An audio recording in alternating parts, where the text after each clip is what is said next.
আসসালামু আলাইকুম, বিসমিল্লাহির রহমানির রহিম। সবাইকে স্বাগতম আমার চ্যানেলে।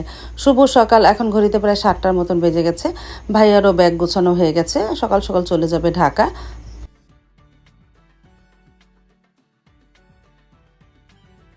তারপর ব্যাগ ট্যাগ নিয়ে মেন রাস্তায় চলে আসলাম। দেখি বাস অটো যেটা পাই সেটাই তুলে দিব না, বা সিএনজি পেলে। তারপর অনেকক্ষণ দাঁড়িয়েছিলাম, বাস তো পাই না।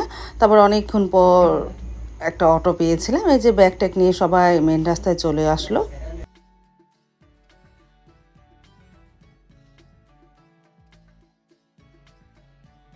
অবশেষে তারপরে একটা অটো পেলাম, অটো করে এখন চলে যাবে তারা ঢাকা। হাসনাবাদ যাবে, ওখান থেকে আবার সিএনজি নিয়ে যাবে তাদের নিজের বাসায়। তারপরে অটোতে তুলে দিলাম, সবাই চলে গেল।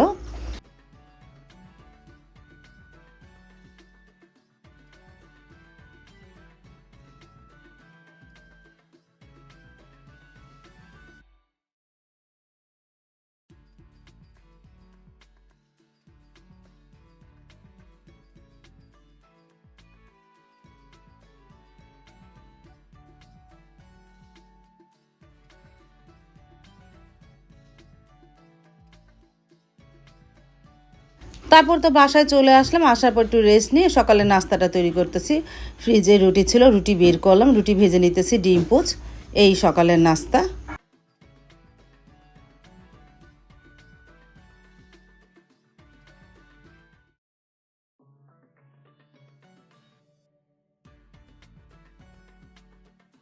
তারপরে সাইদুল বাবাকে নাস্তা দিলাম, মাকেও নাস্তা দিলাম, আমি একটু পরেই খাবো।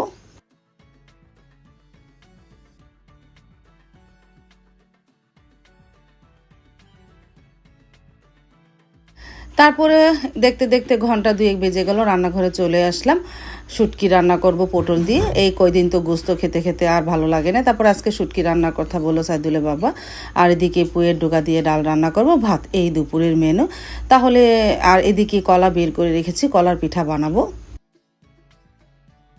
তারপর তো ভাতটা বসিয়ে দিলাম, পাশে চুলায় ডালটাও বসিয়ে দিলাম প্রেসার কুকারে। দুইটা সিচলে জাল নিভিয়ে দিব। তারপরে কাঁঠাল দানা কেটে নিই শুটকির জন্য। আর এদিকে সারামণি বলতেছে আমাকে একটু জুস বানিয়ে দাও, আমি জুস বানিয়ে দিলাম।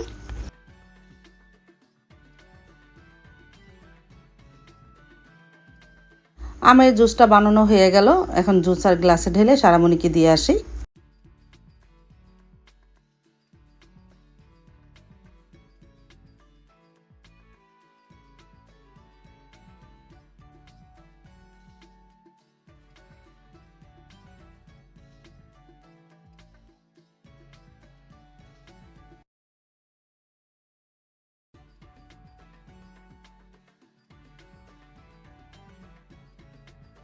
তারপরে এই যে ডালটা বাগার দিব, পেঁয়াজ আর রসুন দিয়ে ডালটা বাগার দিয়ে ভাত হয়ে গেছে। এখন শুটকির কাঁঠাল দানাটা কাটা হয়ে গেছে, সেটাকে ভাপ দিব।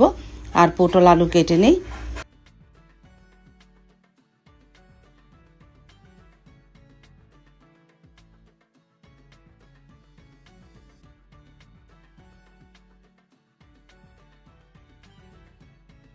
এই যে কাঁঠাল দানাটা একটু ভাপ দিয়ে নিতেছি, এতে করে কাঁঠাল দানা থেকে কষটা বেরিয়ে যাবে। পরে রান্না করি। আর শুটকিটাও তেলে ভেজে নিতেছি। তারপরে পেঁয়াজ কুচি দিয়ে দিলাম, আস্তে আস্তে শুটকিটাও রান্না করে ফেলি।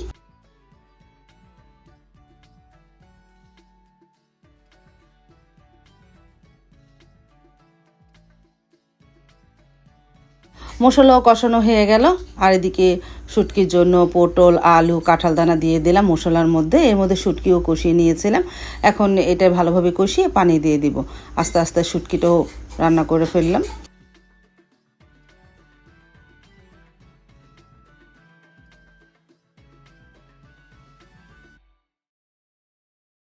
তারপর তো কষানো হয়ে যাওয়ার পর পানিও দিয়ে শুটকিটাও প্রায় হয়ে গেছে, ঘনত্ব হয়ে গেছে। এখনই নামিয়ে ফেলবো।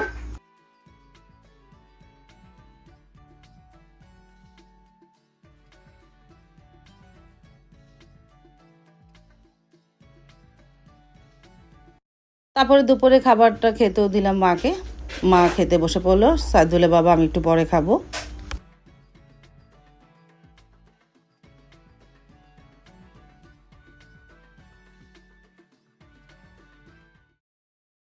দুপুরে খাওয়া দাওয়ার পরে তো আর ভিডিও করা হয়নি। তারপরে বিকেল দিক দিয়ে চলে আসলাম বাহিরে, একটু মেঘলা মেঘলা দেখে চলে আসলাম রান্নাঘরে। ওই কলার পিঠা না বললাম বানাবো, কলারটা ম্যাশ করে তার মধ্যে চালের গুঁড়ি আর খেজুরের গুড় আর হালকা একটু চিনি আর আটা দিয়ে ময়নটা করে নিই কলার পিঠার। আর তোমাদের বললাম না বাহিরটা একটু হালকা মেঘলা মেঘলা, এই যে আস্তে আস্তে মেঘলা মেঘলা হয়ে গেল, অন্ধকার হয়ে পরে বৃষ্টি হয়েছিল।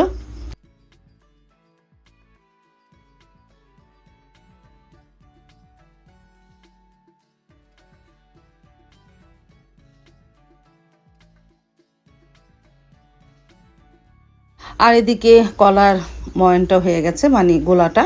এখন তেলটাও গরম দিব, এই কড়াইটা চুলাই দিলাম, তেল দিয়ে দিই। তারপরে তেলটা গরম হয়ে যাওয়ার পর ছোট ছোট করে দিয়ে দিয়েছিলাম কলা পিঠাগুলো, আস্তে আস্তে ভেজে নিই।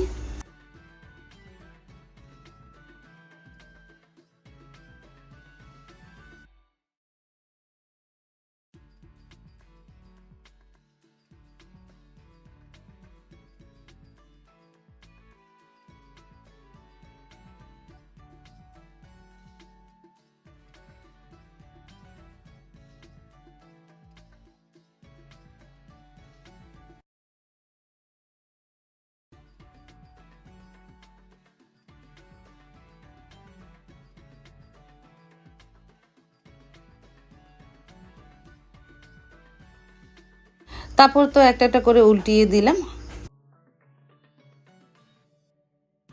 তারপর তো আকাশটা মেঘলা হয়ে যাচ্ছে।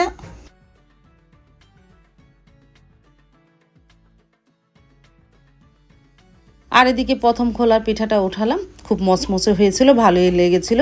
ঠান্ডা হলে বেশি ভালো লাগবে, গরম গরম থেকে ঠান্ডাটা খেতে বেশি ভালো লাগে। আরেক খোলা দিয়ে দিলাম, 2 খোলা পিঠা হয়েছিল।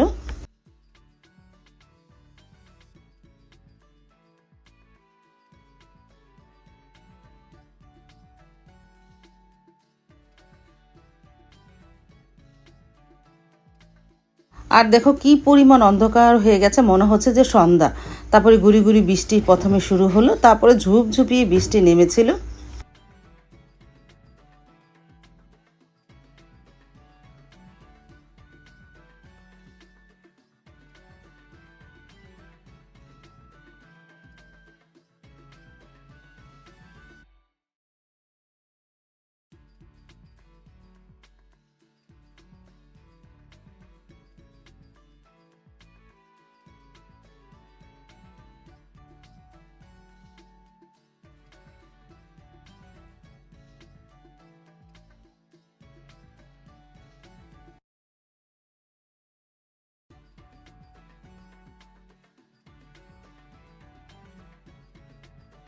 পিঠা তো ভাজা হয়ে গেল, তারপরে বৃষ্টি দেখতেছি আর বসে বসে পিঠা খাচ্ছি, মাকেও দিলাম, মাও খেয়ে নিল।